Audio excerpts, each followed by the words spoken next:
29 апреля Национальная библиотека Удмуртии приняла участие в открытии выставки Удмуртского республиканского музея изобразительных искусств «Краски земли Израиля», экспозицию которой составили работы, переданные в дар музею художниками Израиля.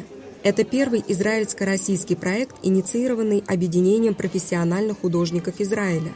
В коллекцию вошло 25 работ, выполненных в различных техниках, преимущественно пейзажного жанра. Их авторы – 16 израильских художников, выходцы из некогда единого советского пространства, состоявшиеся профессионально в стране репатриации и ощущающие потребность отдать земле, где они родились и получили образование, частицу нового творческого обретения себя.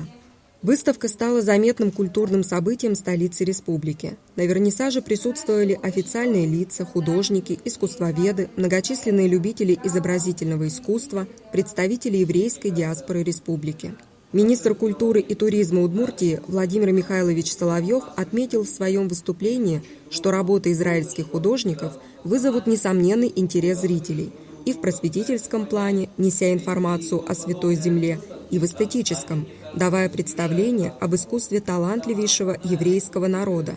А выставка в целом сыграет важную роль, особенно для молодого поколения, в деле воспитания толерантности и этики межнациональных отношений.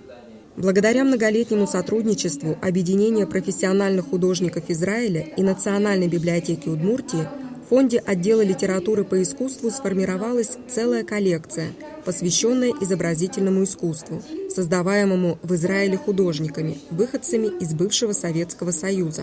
Издания, связанные с творчеством таких художников, как Аарон Априль, Аркадий Лившиц, Виктор Брендач и других, составили выставку «Левантийская палитра», которую сотрудники библиотеки подготовили для экспозиции в музее в день вернисажа и последующие дни работы выставки «Краски земли Израиля».